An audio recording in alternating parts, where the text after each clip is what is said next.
afternoon and good evening to all our colleagues joining from across the globe for the second ASCO-GOIS International Webinars, the Win-Win Initiative.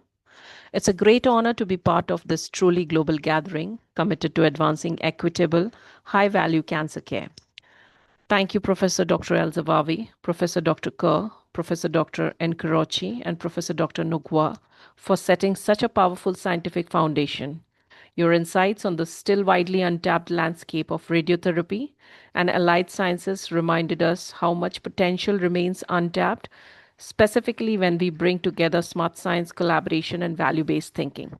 So here I am, Dr. Monika Sonu, co-founder Health Innovation Toolbox, a product engineering and AI innovation company helping healthcare providers integrate practical, clinically safe AI into their real-world workflows. And today, I'll take you all through a short, clear introduction on AI in clinical oncology, what it means for your daily practice, and why it is designed to empower and not replace oncologists. So before I proceed, I want to emphasize once again on the fact that AI in healthcare is not going to take away your roles, but in turn, it's here to return your time. And when I say time, it's the time that you spare more on taking right decisions, or it's the time you spend more with your patients, and of course, the time for human work that only oncologists and cancer experts like you all can do.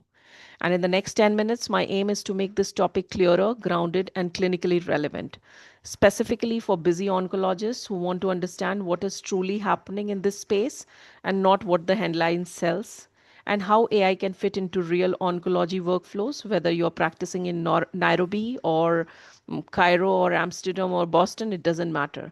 So today is the introduction session, and in the next webinar, we will dive much deeper into real world cases and clinical pathways. So with this, let's dive in our first slide.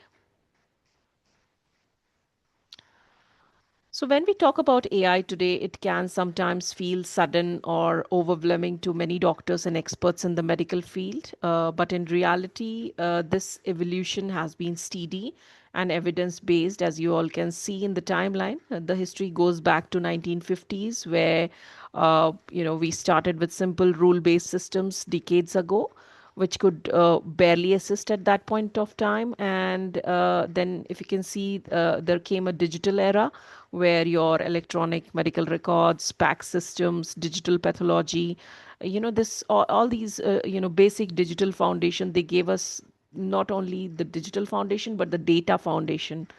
Okay. And then you can see that the big turning point was the deep learning revolution. Okay.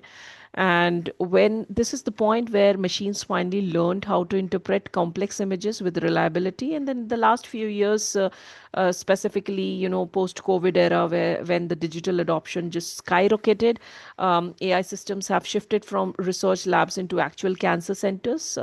You can see it in radiology, pathology, radiotherapy, workflow automation, and decision support as some of the widely used, for adopted use cases, actually. Okay, so today we are in a phase where AI and clinicians collaborate, not compete.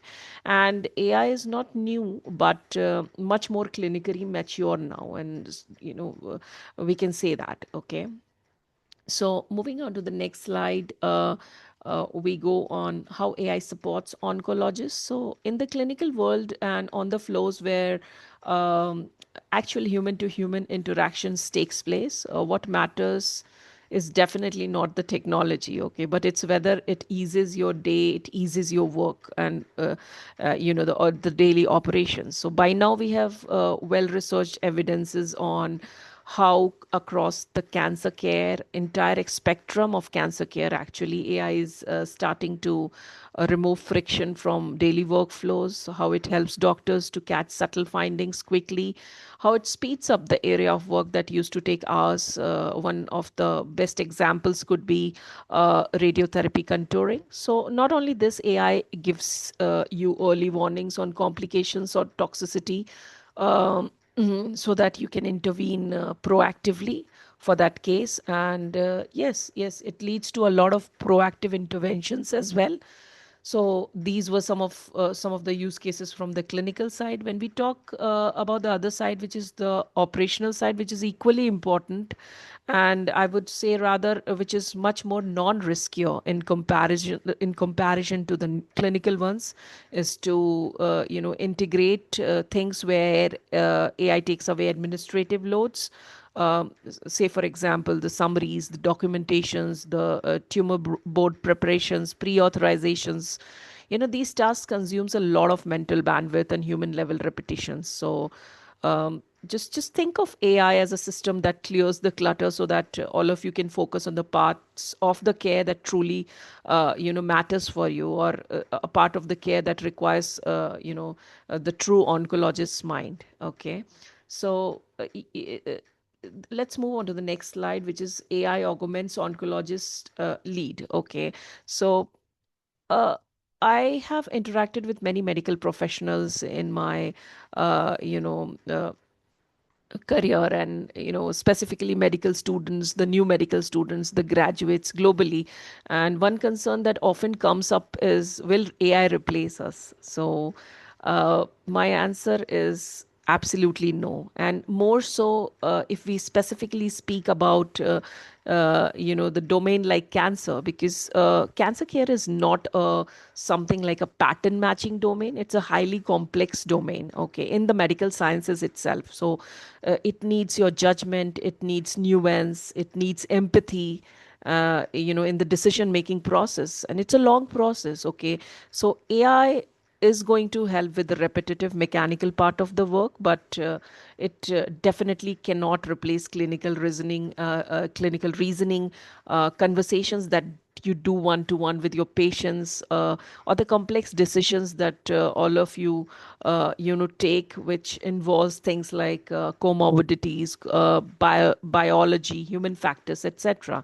So definitely oncologist remains the decision maker in the entire system, and it's you who will choose when to use AI, how much to use it, and where it fits properly. Okay. And AI simply amplifies your ability, it does not overrides it. So if you ask me what is the future of AI in the clinical oncology, I would say it's human plus AI, where humans, that's the doctors, the oncologists, the medical experts remains in the driver's seat. So we all have to be ready and prepared for it. So, having been said that, let's move on to the next slide, which is the economic benefits of cancer centers and oncology.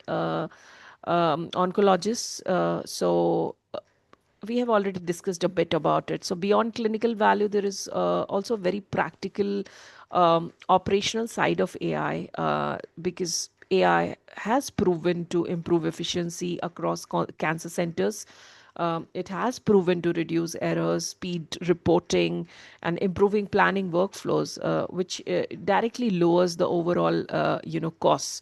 And by increasing the throughputs without increasing the staffing, it supports revenue. By helping with trial recruitments and structured data, it definitely strengthens the research capacity. So, in simple terms, I would say that AI helps cancer centers do more with the same resources, and it also helps clinicians reduce burnout while maintaining the quality of the care. Uh, this is a very important topic out here, because this economic layer is one of the big reasons adoption is growing worldwide, and this is exactly why the vision of ASCO-GOIS and the win-win initiative in entirety aligns so naturally with AI in oncology, because when we implement AI responsibly, it just directly supports the core mission. Okay, the core mission of the win-win initiative, that's the reducing cost, increasing access, and delivering better value cancer care for every region. So yes, then let's move on to the next. Is like so much is being talked about, it's in media, it's everywhere, it's catching the headlines, AI healthcare. And so in this scenario, it becomes like very important and very critical for us, like that how do we choose the right AI partners, and how we can trust the tech, the tech behind our decisions, because definitely not AI, all the AI systems are same. And if you just choose the wrong partners, it could like really make the life harder for everybody in the healthcare system. So uh, again, I would focus on the point that what matters is not the algorithms. What matters is whether the partner understands your workflow, whether they can customize solutions to your context, what is the infrastructure you're running on, what's your workflow like, what's the EMR medical records you're running on, what's your pack system, what's your MDT style. Are they ready to co-create with you, or or are they just selling one size fit all box kind of thing, and pushing it into the system? So this evaluation matters a lot, okay, because one wrong decision can deplete a lot of things at one go, okay. Maybe we can discuss about this in the next webinar, okay. So coming back to the right partners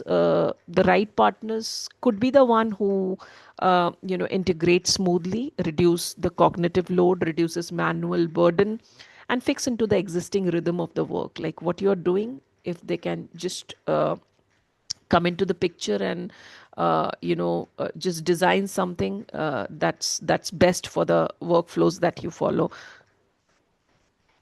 Again, coming back to the safety, explainability, the partners who are very transparent on such stuffs right from the beginning, and they take humans in the loop, they give full clinician controls, are always better to start with. And uh, it's like a step by step process, okay. It's never like you take something and just rampantly scale it up. No, you have to go with the right steps, right processes, in order to make even the smallest of the use case a success, and something that your teams can buy in, okay. So this is the difference between becoming AI, selecting the best partners, and being at the right track, rather than AI becoming a burden later on when a wrong decision is taken. So definitely good AI partners walk with you, and not something which does not match with your bandwidth. So with this, I end my intro session and the teaser, okay. And uh, in our next webinar, I will take all of you much deeper into the real clinical workflows, case examples, and practical AI pathways in oncology. Once again, my heartfelt thanks to the entire ASCO-GOIS community, and specifically Dr. Elzavavi, for championing global learning, open innovation, and true collaboration across continents. It is always a privilege to contribute to the win-win vision of shared progress and accessibility, high value cancer care for all. And I hope you all found this session meaningful. And I look forward to continuing this journey with you all. Thank you so much.